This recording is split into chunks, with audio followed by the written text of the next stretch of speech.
Friends, my name is पूजा। आज हम start करेंगे क्लास 11th की ऑर्गेनिक केमिस्ट्री और आपकी 11th की जो एनसीईआरटी बुक है उसकी यूनिट 12। आज हम ये स्टार्ट करने जा रहे हैं।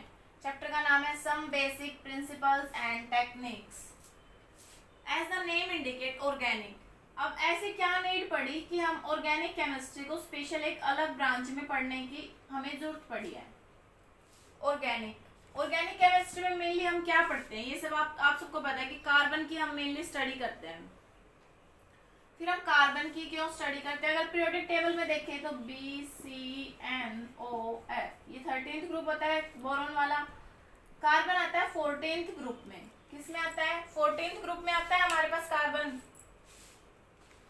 तो कार्बन की क्या यूनिक प्रॉपर्टी है कि हम इसको ऑर्गेनिक केमिस्ट्री में पढ़ रहे हैं। जो कार्बन है ना, उसकी एक मेन प्रॉपर्टी होती है, दैट इज कैटिनेशन। क्या प्रॉपर्टी होती है कार्बन की? कैटिनेशन करने की। कैटिनेशन करने का मतलब क्या है कि कार्बन सिमिलर कार्बन एटम के साथ सिंगल बॉन्ड बना सकता है, डबल बॉन्ड बना सकता है, ट्रिपल बॉन्ड बना सकता है। साथ साथ इस चेन को मैं कितना ही आगे तक इंट्रोड्यूस करते चली जाऊँ, इस चेन में मैं कितने ही कार्बन ऐड कर दूं, इसमें मैं आगे कितने ही फर्दर ऐड करती चली जाऊं, ऐसे ही इसमें ऐड करती चली जाऊं। साथ साथ कार्बन की क्या प्रॉपर्टी है कि कार्बन के साथ तो बॉन्ड बनाता ही बनाता है अच्छे से, साथ साथ ही कार्बन के साथ साथ ऑक्सीजन, जितने भी हमारे हेलोजन्स हैं, सल्फर है, मतलब इन सब एटम्स के साथ हमें इसका बॉन्ड देखने को मिलता है। तो ऑर्गेनिक केमिस्ट्री अब इन सब को अलग से जो ये सारे कंपाउंड्स है जिसमें कार्बन कार्बन का बॉन्ड बन रहा था, कार्बन ऑक्सीजन का, कार्बन हेलोजन का, इन सब की स्टडी हम एक पर्टिकुलर ग्रुप में करते हैं। मतलब इन सब की स्टडी हम एक अलग से सेपरेट चैप्टर मान लेते हैं और इसमें हम स्टडी करते हैं। और वो स्टडी जिसमें हम स्पेशली कार्बन पे फोकस रहता है ना हमारा, तो कार्बन की हमने एक स्पेशल ब्रांच बना दी, दैट इज ऑर्गेनिक केमिस्ट्री। तो कार्बन की मेनली स्टडी हम किस में करते हैं? ऑर्गेनिक केमिस्ट्री में करते हैं। बस यहाँ मैंने एक मेंशन किया कि कार्बन की मेन प्रॉपर्टी होती है कैटिनेशन करने की, मतलब carbon carbon single bond, double bond, triple bond, carbon oxygen bond, carbon halogen bond. Halogen को मैंने एक्स से डिनोट किया है। और क्या क्या है, हम बस और आज हम इंट्रो ही करने जा रहे हैं इस चैप्टर की कि हम ऐसा क्या है कि हमने स्पेशल इसकी एक ब्रांच बनाई ऑर्गेनिक केमिस्ट्री। और ये अब जान लेते हैं कि ऑर्गेनिक केमिस्ट्री पढ़ ही रहे हैं तो ऑर्गेनिक केमिस्ट्री पे रिसर्च कब स्टार्ट हो गई थी, कि ऑर्गेनिक केमिस्ट्री कितनी पुरानी है। अगर हम स्पेशल इस ब्रांच को देखें कि ये साइंस की ब्रांच कितने साल पुरानी है, तो ये है अराउंड 200 ईयर्स ओल्ड। कितनी है? अराउंड 200 ईयर्स ओल्ड है ये ब्रांच ऑर्गेनिक केमिस्ट्री की। मतलब उस टाइम पे अराउंड 1780 के टाइम पे मतलब ये डिफरेंस स्टार्ट हो गया था कि हम प्लांट्स और एनिमल्स से जो ऑर्गेनिक कंपाउंड्स हैं और जो इनऑर्गेनिक कंपाउंड्स हैं उनको सेपरेट स्टडी करने स्टार्ट कर दिया था हमने। जो भी ऑर्गेनिक कंपाउंड्स मिल रहे हैं हमें, जो इनऑर्गेनिक कंपाउंड्स मिल रहे हैं, उनकी सेपरेट स्टडी स्टार्ट कर दी थी। पर उसी टाइम पे जो एक साइंटिस्ट थे बर्जेलियस, क्या नाम बोला है मैंने साइंटिस्ट का? Scientist Berzelius. उन्होंने क्या कहा था कि एक वाइटल फोर्स रेस्पॉन्सिबल है ऑर्गेनिक कंपाउंड की सिंथेसिस के लिए। क्या बोला था? A vital force responsible for organic compound synthesis. For organic compound synthesis. उनके अकॉर्डिंग हम ऑर्गेनिक कंपाउंड्स को ऑर्गेनिक कंपाउंड से ही सिंथेसाइज कर सकते हैं। पर जो उनकी ये स्टडी थी इसको फेल कर दिया था एफ वोलर साइंटिस्ट ने। कौन से साइंटिस्ट ने? एफ वोलर, एक नाम के साइंटिस्ट आए दोबारा, उसने तो मुझे ये बता दिया। फिर जो एफ वोलर है उसने क्या करके दिखाया? उसने मुझे एक रिएक्शन करके दिखाई। क्या रिएक्शन थी? पहले रिएक्शन देख लेते हैं, फिर मैं बताऊंगी कि इस रिएक्शन से उसने क्या शो किया, किस टाइप से उसने बर्जेलियस की थ्योरी को गलत साबित किया। उसने क्या किया था? अमोनियम साइनेट, क्या लिया था उसने? अमोनियम साइनेट NH4CnO को हीट किया और मुझे यूरिया बना के दिखा दिया।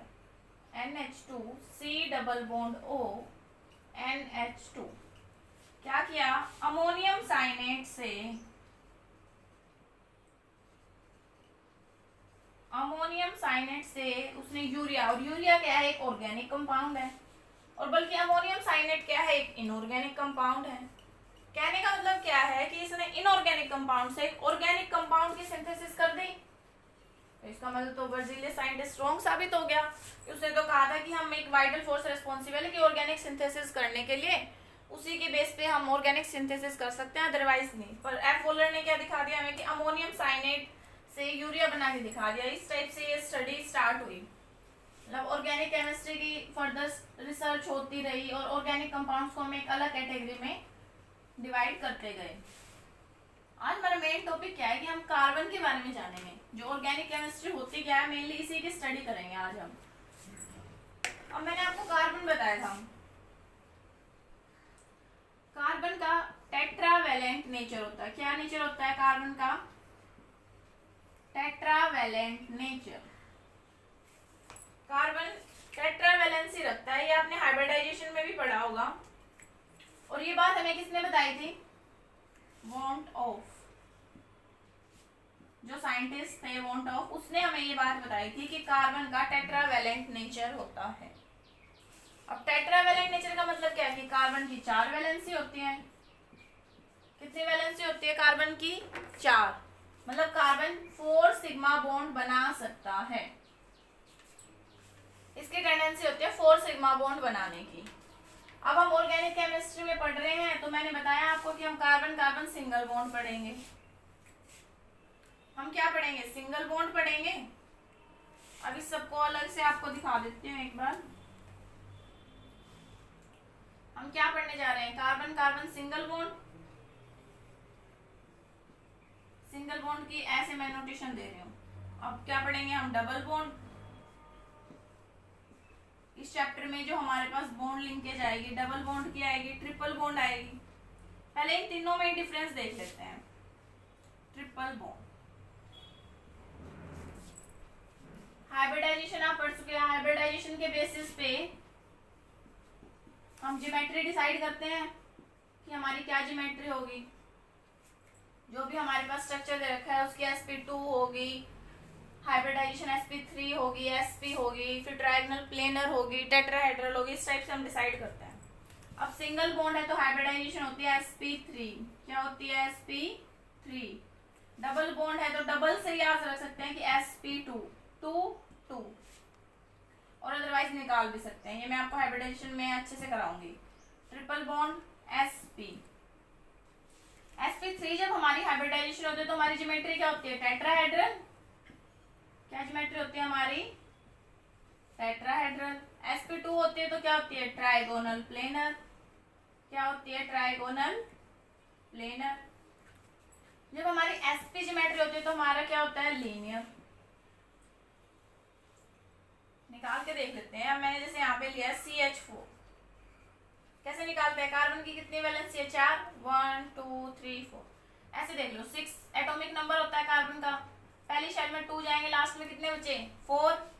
हाइब्रिडेशन निकालने का इजी तरीका है ये। 4 हमने दिखा दिए डॉट के फॉर्म में। अब मेरे पास है 4 हाइड्रोजन। एक हाइड्रोजन इसको लेके जाएगा, एक हाइड्रोजन इसको लेके जाएगा, एक इसको लेके जाएगा और एक इसको। कितने सिग्मा बॉन्ड बन गए? 1 2 3 4। 4 सिग्मा बॉन्ड बन गए तो पहला किस में जाएगा? S में, और बाकी जो 3 बच गए वो p3। ऐसे ही आगे फर्दर 5 आता तो sp3d। फर्दर हम इंक्रीज करते चले जाते हैं। ऐसे मैंने यहाँ पे निकाल लिया sp3 हाइब्रिडाइजेशन। अब इस sp जो हाइब्रिडाइजेशन हमने निकाल लिया उसी के बेसिस पे हम एक और देखते हैं। इसमें एक और प्रॉपर्टी हम स्टडी करते हैं कार्बन की। क्या प्रॉपर्टी है कि अब हम देखेंगे s करैक्टर। क्या देखने जा रहे हैं हम? किसमें कितना s करैक्टर है और किसमें कितना p करैक्टर है। सबसे इजी है sp। अब मैं आपको 100% दे रही हूँ, तो जब मेरे पास दो ही बंदे लेने वाले तो 50 तो s को मिल जाएगा और 50 किसको मिल जाएगा? p को। तो दोनों में कितना होता है? 50% s करैक्टर होता है और 50% p करैक्टर होता है। अब sp2 है तो s का कंटेंट कम हो जाएगा हमारे पास यहाँ पे, और p का कंटेंट ज्यादा हो जाएगा। तो यहाँ पे मिलता है s को अराउंड 33% और p कितना होता है? 67% के अराउंड। पॉइंटों में थोड़ा और बढ़ा के टोटल 100% कर सकते हैं हम, ठीक है। ये जस्ट आइडिया दिया है। sp3, अब यहाँ पे तो s और ज्यादा कम हो जाएगा क्योंकि p आ गया हमारे पास 3, तो s इसमें हो जाता है 25% के अराउंड और p हो जाता है 75% के अराउंड। और आप सबने एक इम्पोर्टेंट प्रॉपर्टी पढ़ी होगी कि percentage s character directly proportional होता है हमारा इलेक्ट्रोनेगेटिविटी के। ये इलेक्ट्रोनेगेटिविटी का सिंबल है, किसका सिंबल है? इलेक्ट्रोनेगेटिविटी के। कैसे बोल रही है मैंने ये बात कि परसेंटेज एस करेक्टर मेरे पास इलेक्ट्रोनेगेटिविटी के डायरेक्टली प्रोपोर्शनल होगा। इलेक्ट्रोनेगेटिविटी क्या होती है? Tendency to attract the shared pair of electron. कौन? एक ये मेरे पास s ऑर्बिटल है, ये फर्दर आगे p ऑर्बिटल, फिर आगे d ऑर्बिटल। जहाँ पे s हमारे पास सबसे ज्यादा अट्रैक्शन शो करता है ना, सबसे पास वाली शेल में सबसे ज्यादा अट्रैक्शन होती है, फिर कम होती चली जाती है। यहाँ पे s के पास है 50%, किसी और में है 50%, यहाँ पे 33 है, यहाँ पे 25 है। तो जिसमें s का परसेंटेज ज्यादा है उसी की तो इलेक्ट्रोनेगेटिविटी ज्यादा होगी, वही तो टाइटली होल्ड करके रखेगा इलेक्ट्रॉन्स को। तो जो क्वेश्चंस हमारे आएंगे आगे इस चैप्टर में, ये प्रॉपर्टी काफी हेल्पफुल होगी हमारे क्वेश्चंस को फाइंड आउट करने के लिए, किसमें परसेंटेज हमें इलेक्ट्रोनेगेटिविटी का ऑर्डर पूछेगा और हम परसेंटेज एस करेक्टर के बेसिस पे उसका आंसर देंगे। तो ये था एस और पी करेक्टर के बारे में। अब एक बात और देख लेते हैं यहाँ पे। ये तो मैंने परसेंटेज एस करेक्टर आपको एक्सप्लेन कर दिया कि सिंगल बॉन्ड में होता है 25s 75p, और एस डबल बॉन्ड में क्या होता है 33s, और पी करेक्टर कितना होता है 67 क्योंकि p 2 है, और sp में तो है ही सिंपल कि 50% s और 50% p। एक तो मैंने आपको s और p करेक्टर बता दिया। अब एक बात मैं आपको बता देती हूँ कि कार्बन कार्बन सिंगल बॉन्ड की बॉन्ड लेंथ क्या बताने जा रही हूँ मैं आपको अब, बॉन्ड लेंथ। जो ये बातें मैं बता रही हूँ आपको ध्यान रखनी है, क्योंकि जो हम फर्दर आगे इस चैप्टर में पढ़ते जाएंगे तो ये हमें बातें हमें पता होंगी तो हमें जल्दी समझ में आएगा ये सब। तो जैसे देख लेते हैं C सिंगल बॉन्ड C है ना यहाँ पे मेरे पास सबसे पहले, और यहाँ पे C डबल बॉन्ड C है, और यहाँ पे C ट्रिपल बॉन्ड C है। तो इसकी होती है अराउंड 154 पिकोमीटर बॉन्ड लेंथ होती है। C सिंगल बॉन्ड C की बात कर रही हूँ मैं यहाँ पे। सबसे ज्यादा होती है 158 कर लो, चलो 158 के अराउंड होती है, फिर 154 कम हो जाएगी ना, डबल बॉन्ड आते ही तो कम हो जाएगी हमारे पास, और सबसे कम होती है C ट्रिपल बॉन्ड C की, और ज्यादा पास आ गए ना हमारे पास बॉन्ड। सिंगल बॉन्ड में ज्यादा दूर थे, डबल हुआ थोड़ा और पास आए, ट्रिपल हुआ और ज्यादा पास आए। तो यहाँ पे कितने हो जाती है 139 पिकोमीटर के अराउंड। ये था जो C सिंगल बॉन्ड C के बारे में।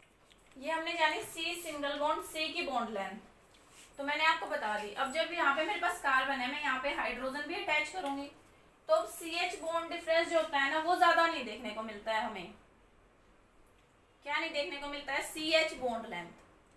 CH बॉन्ड लेंथ यहाँ पे 110 होती है, यहाँ पे 109 मान लो, और यहाँ पे 107 पिकोमीटर के अराउंड। अप्रोक्स रेंज बताइए मैंने आपको, एग्जैक्ट बॉन्ड लेंथ इतने देखने को मिलते हैं कि CH बॉन्ड लेंथ में हमें ज्यादा डिफरेंस देखने को नहीं मिलता जितना कि हमें C single bond C double bond C and C triple bond C में हमें देखने को मिलता है। तो ये था कुछ कार्बन के बारे में जनरल से इंट्रोडक्शन की हम पढ़ रहे हैं, तो हमें पता होना चाहिए कि कार्बन कार्बन सिंगल बॉन्ड हमारे पास कौन से हाइब्रिडाइजेशन शो करता है, डबल बॉन्ड कौन सी शो करता है, ट्रिपल बॉन्ड कौन सी शो करता है। हाइब्रिडाइजेशन ये है तो ज्योमेट्री क्या होगी, ज्योमेट्री है तो हमारे पास C सिंगल बॉन्ड C क्या होगा, बॉन्ड लेंथ कितने, क्योंकि बॉन्ड लेंथ के बेसिस पे भी कंपैरिजन आ जाता है 1 मार्क्स के क्वेश्चन में। अब आगे बढ़ते हैं। अब नेक्स्ट हम क्या करने जा रहे हैं, अब हम इनका स्ट्रक्चर देखेंगे, किस बेसिस पे हम इनके स्ट्रक्चर को क्लासिफाई कर सकते। अब हम पढ़ने जा रहे हैं स्ट्रक्चर रिप्रेजेंटेशन। क्या पढ़ने जा रहे हैं अब हम? Structure representation. स्ट्रक्चर रिप्रेजेंटेशन पढ़ने जा रहे हैं। अब हम पढ़ने जा रहे हैं structure representation of organic compound. किस बेसिस पे हम अपने ऑर्गेनिक कंपाउंड्स को रिप्रेजेंट करते हैं। तो मेनली हमारे पास एक तो 2 डायमेंशनल, जो कि मैं यहाँ पे बोर्ड पे आपको शो करूंगी, 2 डायमेंशनल स्ट्रक्चर।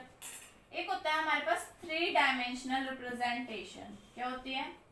एक 3 डायमेंशनल रिप्रेजेंटेशन पढ़ेंगे हम और एक 2 डायमेंशनल रिप्रेजेंटेशन पढ़ेंगे हम। अब 2 डायमेंशनल रिप्रेजेंटेशन पहले पढ़ लेते हैं, उसके बाद 3D को पढ़ेंगे। अब जो हमारी ये 2 डायमेंशनल रिप्रेजेंटेशन है, D 4 डायमेंशनल शो कर रही हूँ यहाँ पे। 2 डायमेंशनल में हम 3 टाइप से पढ़ेंगे। एक तो कंप्लीट स्ट्रक्चर रिप्रेजेंटेशन, एक कंडेंस पढ़ेंगे हम, condense form, condense structure representation, and the third one is bond line. Third one क्या है? Bond line structure representation. क्या क्या बताया मैंने आपको? यहाँ पे हम स्ट्रक्चर रिप्रेजेंटेशन पढ़ने जा रहे हैं ऑर्गेनिक कंपाउंड्स की। कितने टाइप से? 2 टाइप से, 2D एंड 3D। 2D में मैं क्या पढ़ूंगी? 3 टाइप से पढ़ूंगी मैं, complete structure representation, condense structure representation and bond line structure representation. अब 1 बाय 1 स्टार्ट कर लेते हैं। सबसे पहले स्टार्ट करते हैं अपना कंप्लीट स्ट्रक्चर रिप्रेजेंटेशन से। कंप्लीट का मतलब क्या है कि क्लियरली मेरे को सब कुछ विजिबल होना चाहिए, हर एक बॉन्ड मेरे को अच्छे से दिखेगा। जैसे मैंने यहाँ पे शो किया है। अब मैं आपको बोलूँ कि मेरे को इथाइल को दिखाओ, मैंने यहाँ पे लिख दिया इथेन, और आपको बोल दूं कि इथेन का कंप्लीट स्ट्रक्चर रिप्रेजेंटेशन बताओ, तो कैसे करेंगे? इथ का मतलब क्या होता है? 2 कार्बन, ये होता है सिंगल। ये आपको आगे कराऊंगी नोमेनक्लेचर में, तब आपको पता चलेगा। इथ हम 2 के लिए लिखते हैं, मिथ हम 1 के लिए लिखते हैं। तो यहाँ पे स्ट्रक्चर रिप्रेजेंटेशन देख लेते हैं, उसके बाद नोमेनक्लेचर में कंप्लीट आएगा। इथेन का क्या फॉर्मूला लिखते हैं हम?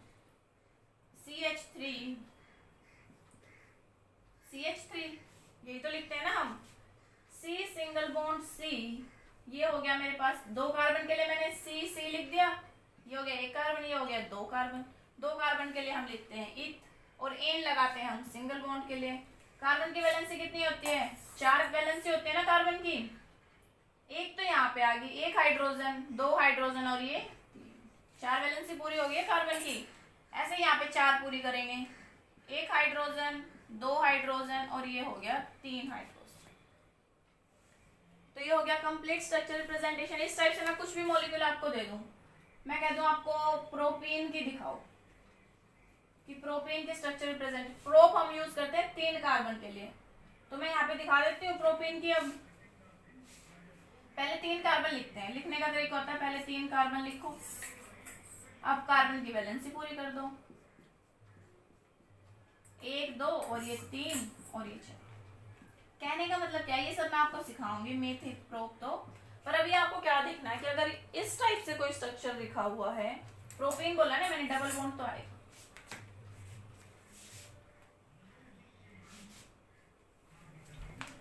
जो कंप्लीट स्ट्रक्चर रिप्रेजेंटेशन है उसका मतलब है कि हर एक बॉन्ड मेरे को क्लियरली विजिबल होगा कि मेरे पास कहाँ सिग्मा बॉन्ड बन रहा है, कहाँ मेरे पास डबल बॉन्ड बन रहा है। इस टाइप के रिप्रेजेंटेशन को हम बोलते हैं, पर्टिकुलर नाम दिया है कंप्लीट स्ट्रक्चर रिप्रेजेंटेशन। अब नेक्स्ट हम स्ट्रक्चर रिप्रेजेंटेशन कौन सी पढ़ेंगे? Condensed form. क्या पढ़ेंगे अब नेक्स्ट? Condensed structure representation. जैसे अभी मैंने इथेन लिखा था, C सिंगल बॉन्ड C, ये हो गया H, ये H और ये H, ये H, ये H और ये H। कार्बन की वैलेंसी मैंने पूरी कर दी। ये तो कौन सी रिप्रेजेंटेशन है? कंप्लीट। अब इसको कंडेंस फॉर्म में कैसे लिखूंगी? इसको इकट्ठा करके लिख दूंगी। कंडेंस में हम बॉन्ड शो नहीं करेंगे, तो मेरे पास कितने कार्बन है? 2 कार्बन है। या तो मैं इसको ऐसे लिख दूं CH3CH, या मैं इसको कैसे लिख लूं? मेरे पास 2 कार्बन है C2 और कितने हाइड्रोजन है? जब ओनली सिंगल बॉन्ड हो, डबल बॉन्ड हो तो आपको अलग कार्बन मेंशन करना पड़ेगा। 1 2 3 4 5 6 C2H6। तो ये क्या फॉर्मूला हो गया? ये इस टाइप से नोटेशन जो होती है वो होती है कंडेंस। जैसे मैंने यहाँ पे लिखा था एक structure C single bond C single bond C, ये हाइड्रोजन, ये हाइड्रोजन, इसकी वैलेंसी मैं पूरी कर देती हूँ कार्बन की हाइड्रोजन से। ये कौन सी रिप्रेजेंटेशन है? ये है कंप्लीट रिप्रेजेंटेशन। अब इसी को मैं अगर कंडेंस फॉर्म में लिखूंगी तो मैं क्या लिखूंगी? ये क्या मॉलिक्यूल है मेरे पास? CH3, लिख दिया CH3। नेक्स्ट क्या है? C के ऊपर 2 हाइड्रोजन CH2 और नेक्स्ट क्या है? फिर से CH3। तो जो इस टाइप की रिप्रेजेंटेशन होती है वो होती है कंडेंस स्ट्रक्चर रिप्रेजेंटेशन। अब नेक्स्ट हमारी कौन सी बच गई? Bond line bond line structure representation. Next one कौन सी है हमारी, बॉन्ड लाइन स्ट्रक्चर रिप्रेजेंटेशन। अब यहीं पे तीनों एग्जांपल हो जाएंगे आपके, तीनों टाइप की रिप्रेजेंटेशन आपको देखने को मिलेगी। ध्यान देना है, बॉन्ड लाइन में क्या होता है, मैं इस टाइप से शो करूंगी और जहां पे भी मेरे पास टर्न आएगा वहीं पे मेरे पास क्या होगा, कार्बन। जहां टर्न आया नहीं और वहां पे क्या है, कार्बन। और ये क्या लाइन क्या दिखाती है, ये दिखाती है बॉन्ड को। किसको दिखाती है, बॉन्ड। इसी टाइप से अगर मैं ऐसे शो कर दूं, ये डबल बॉन्ड, तो यहाँ पे तो कार्बन है और कार्बन और जो यहाँ पे कार्बन है उनके बीच में क्या है, डबल बॉन्ड। ये है सिंगल बॉन्ड और फिर से कार्बन, सिंगल बॉन्ड फिर से कार्बन, मतलब जहां पे भी मेरे पास टर्न आएगा वहीं पे मेरे पास क्या होगा, कार्बन। अब इसको और अच्छे से समझ लेते हैं।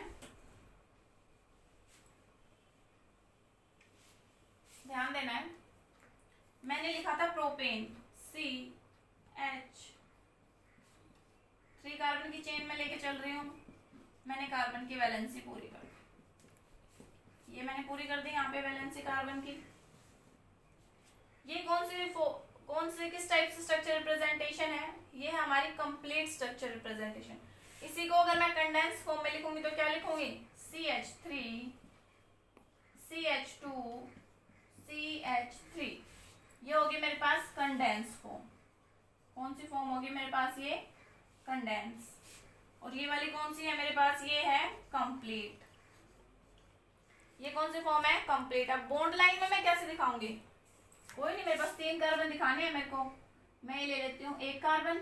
अभी आपको समझाने के लिए दिखा रही हूँ, ये हो गया CH3, फिर उसके बाद क्या है, 1 कार्बन क्या है, CH2, इनके बीच में बॉन्ड ऐसे दिखाया, और फिर से क्या है, CH3। अब इस टाइप से ना दिखा के मैं इसको कैसे दिखा दूंगी, एक ये बॉन्ड और ये, यही तो है प्रोपेन।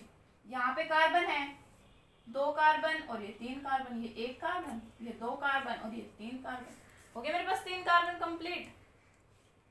इस टाइप से मैं कंडेंस फॉर्म में अपना दिखा सकती हूँ। जैसे मैं ये एग्जांपल लिख दूं, अब मैं आपको बोलूं कि साइड, क्या ये भी बॉन्ड लाइन फॉर्म है क्या, ये भी तो बॉन्ड लाइन फॉर्म है। वो मेरे पास प्रोपेन थी, ये है साइक्लोप्रोपेन। क्या है ये, साइक्लोप्रोपेन, क्योंकि यहाँ पे भी कार्बन है, यहाँ भी कार्बन है और यहाँ भी कार्बन है। तो इस टाइप से जो भी रिप्रेजेंटेशन आपको देखने को मिले वो कौन सी होती है हमारे पास, बॉन्ड लाइन रिप्रेजेंटेशन होती है। अब क्वेश्चंस क्या पूछे जाते हैं, आपकी एनसीईआरटी में प्रॉब्लम्स दी हुई हैं, किस टाइप से दी हुई है, ध्यान देना है यहाँ पे। अब मैं यहाँ पे ये लिख देती हूँ CH3 CH2। अब एक क्वेश्चन दे रही हूँ, उसको आपको तीनों टाइप से रिप्रेजेंट करके मेरे को दिखाना है। CH3 CH2 CH2 CH2 CH2 CH3। अब अगर मैं आपको बोलूं कि इसका कंप्लीट स्ट्रक्चर फॉर्मूला लिख के दिखाओ मेरे को, तो कैसे लिखेंगे आप, इजी है, ये तो हमें ओपन करके ही लिखना होता है। CH, इस कार्बन के पास कितने हाइड्रोजन है, 3, और फिर क्या है, सिंगल बॉन्ड, फिर क्या है, C के पास 2 हाइड्रोजन है, नेक्स्ट कार्बन के पास भी क्या है, 2 हाइड्रोजन है, लिखती हूँ मैंने 2 हाइड्रोजन, फिर से नेक्स्ट कार्बन के पास क्या है, 2 हाइड्रोजन है, नेक्स्ट वाले के पास भी 2 हाइड्रोजन है, और फिर क्या है मेरे पास, CH3 फिर से है। ये तो क्या हो गया इसकी कंप्लीट स्ट्रक्चर रिप्रेजेंटेशन। अब इसी को मैं अगर आपको बोलूँ कंडेंस फॉर्म में लिखो तो कैसे लिखोगे आप कहोगे मैम ये कंडेंस में ही लिखा हुआ है।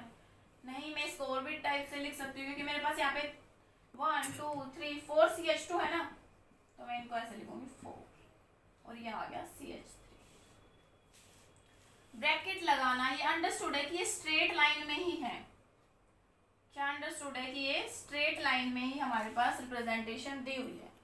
अब मैं इसी को बोलती हूँ कि आप मुझे इसे बॉन्ड लाइन फॉर्म में लिख के दिखाओ। तो कितने कार्बन की चेन है, 1 2 3 4 5 6 कार्बन की चेन है, दिखा देते हैं। ये हो गया मेरे पास, यहाँ से स्टार्ट कर रही हूँ तो first carbon, second, third, fourth, fifth and six, ये होगी इसकी बॉन्ड लाइन फॉर्म। काउंट कर लेते हैं एक बार दोबारा से अपने कार्बन, 1 2 3 4 5 एंड 6, ये क्या होगी बॉन्ड लाइन रिप्रेजेंटेशन। अब एक क्वेश्चन किस टाइप से और पूछ लेता है। अब जैसे मैंने यहाँ पे दिया है CH3 CH2 CH2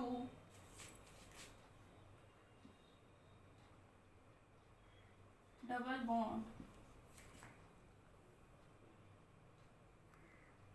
CH। अब मुझसे क्या पूछेगा कि मुझे बताओ कार्बन कार्बन बॉन्ड कितने हैं इसमें, कार्बन हाइड्रोजन बॉन्ड बताओ, सिग्मा बॉन्ड, कौन से बॉन्ड की बात कर रही हूँ मैं, सिग्मा बॉन्ड है ना कार्बन कार्बन के बीच में। अब ये पूछो कि कार्बन कार्बन डबल बॉन्ड भी बताओ मेरे को कितने हैं, तो कैसे काउंट करेंगे इसको, आप कंप्लीट स्ट्रक्चर फॉर्म में लिखोगे तभी तो बता पाओगे ना। अब चलो डबल बॉन्ड तो आपको दिख गया होगा तो आप बोल दोगे मैम डबल बॉन्ड तो एक ही है, पर कार्बन हाइड्रोजन बॉन्ड तो काउंट करने पड़ेंगे ना। तो मैं इसको लिख लेती हूँ अपनी कंप्लीट स्ट्रक्चर फॉर्म में लिख लेती हूँ। कैसे लिखूंगी आपकी इजीनेस के लिए बता रही हूँ, मैं डायरेक्ट भी बता सकती हूँ। CH CH single bond CH CH, क्योंकि इस टाइप से आपको काउंट करना इजी रहेगा। ये हो गया CH और ये एक H। तो यहाँ पे काउंट करो कार्बन सिंगल बॉन्ड कितने हैं, 1 2 3। ये डबल बॉन्ड है, पर ये डबल बॉन्ड किससे मिलके बनता है, एक सिग्मा बॉन्ड होता है और एक क्या होता है हमारे पास पाई बॉन्ड। तो इस सिग्मा बॉन्ड को काउंट करना नहीं भूलना है। 1 2 3 कितने कार्बन कार्बन सिग्मा बॉन्ड है, 3। अब कार्बन हाइड्रोजन बॉन्ड काउंट कर लेते हैं, 1 2 3 4 5 6 7 8। कितने हैं कार्बन हाइड्रोजन बॉन्ड, 8। तो इस टाइप के क्वेश्चंस भी आपके एग्जाम में पूछ सकता है। नेक्स्ट हम पढ़ने जा रहे हैं अब अपनी 3D रिप्रेजेंटेशन। क्या पढ़ने जा रहे हैं अब हम, 3D रिप्रेजेंटेशन। मैंने बताया था कि आपको क्या होता है, कार्बन टेट्रावैलेंट होता है। क्या होता है, टेट्रावैलेंट, 4 वैलेंसी होते हैं हमारे पास कार्बन की। तो अब देख लेते हैं कि 3D रिप्रेजेंटेशन हम कैसे करते हैं। Carbon hydrogen hydrogen hydrogen hydrogen, जो ये दोनों हैं ये सिंपल जो प्लेन एरो मैंने दिखाए हैं ये दिखाते हैं कि इन प्लेन में है। क्या है वे, ये कौन सी लाइन शो करती है, प्लेन में है। और जो ये डैश वाली मैंने लाइन दिखाई है, डैश वाली, ये होती है अवे फ्रॉम द ऑब्जर्वर। क्या होती है, away from the observer. 3D representation में क्या होती है, अवे फ्रॉम द ऑब्जर्वर। और जो मैंने डार्क लाइन दिखाई है ये होती है टुवार्ड्स ऑब्जर्वर। क्या होती है ये, टुवार्ड्स ऑब्जर्वर। देख लेते हैं एक बार इस एग्जांपल को, इसको समझ लेते हैं 3D रिप्रेजेंटेशन को। ध्यान देना, मैं आप सबको दिखाऊंगी। 3D रिप्रेजेंटेशन दिखाई मैंने, दिखाई है दो प्लेन में है। ये अवे फ्रॉम द ऑब्जर्वर है और ये क्या है, टुवार्ड्स ऑब्जर्वर है। जैसे आप इस मॉडल में देखेंगे, जो मेरा ये वाला पेन है, ग्रीन डॉट आपको दिख रही होगी, ये क्या है, आपकी तरफ है, ये है टुवार्ड्स ऑब्जर्वर। और जो ये ब्लैक मार्कर है और जो ये रेड पेन है, ये क्या है, प्लेन में है ये दोनों। और जो ये ब्लू पेन पीछे आपको दिख रहा होगा, ये क्या है, अवे फ्रॉम द ऑब्जर्वर। आपसे तो दूर है ना ये, और ये आपके जस्ट सामने है। पर क्या ये रोटेट कर सकती हूँ मैं इसको, मैं इसको कैसे भी रोटेट करूंगी तो अब ये क्या हो जाएगा, जैसे मैंने इसको रोटेट किया अभी आपके टुवार्ड्स ऑब्जर्वर आ गया। तो डिफरेंस कहाँ आएगा, अभी तो मेरे पास चारों ग्रुप पे जो ये कैप है, एक टाइप से मान लो ये हाइड्रोजन है, ये भी हाइड्रोजन है, ये हाइड्रोजन है और ये भी हाइड्रोजन। तो मुझे इतना डिफरेंस देखने को नहीं मिलेगा। मैं कैसे भी अपने मॉलिक्यूल को रोटेट कर दूं आपकी साइड, तो आपको हाइड्रोजन ही दिखेगा, कोई डिफरेंस दिखेगा नहीं। जैसे ही मैं सब्स्टिट्यूशन कोई डिफरेंट करती हूँ, मान लो ये ब्लैक मार्कर अब क्लोरीन है, अब मैं आपकी साइड कर रही हूँ तो आपको क्लोरीन दिख रहा है, पर जैसे ही इस मॉलिक्यूल को रोटेट करोगी तो आपकी साइड क्या आ जाएगा, हाइड्रोजन।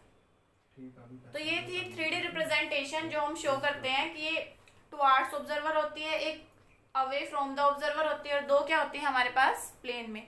तो ये कार्बन का जो टेट्राहेड्रल है, जो 3D मॉलिक्यूल है, कुछ इस टाइप से हमें देखने को मिलता है। तो 3D रिप्रेजेंटेशन मैंने आप सबको समझा दी है कि इस टाइप से हमें कार्बन का मॉलिक्यूल देखने को मिलता है। अब हम अपने नेक्स्ट वीडियो लेक्चर में क्या पढ़ेंगे, ये आज कुछ मैंने इंट्रो कराई है इस चैप्टर की, क्या होता है कार्बन, किस टाइप से उसका हम स्ट्रक्चर रिप्रेजेंटेशन करते हैं और किन किन साइंटिस्ट के क्या क्या व्यूज रहे। नेक्स्ट में हम क्या पढ़ेंगे, क्लासिफिकेशन ऑफ ऑर्गेनिक कंपाउंड्स। क्या पढ़ेंगे हम अपने लेक्चर में, क्लासिफिकेशन ऑफ ऑर्गेनिक कंपाउंड्स। किस टाइप से हम कंपाउंड्स को क्लासिफाई करते हैं, एसाइक्लिक, साइक्लिक, इस टाइप से एलिसाइक्लिक, होमो, इस टाइप से हम अपना चैप्टर आगे फर्दर प्रोसीड करेंगे। Thank you.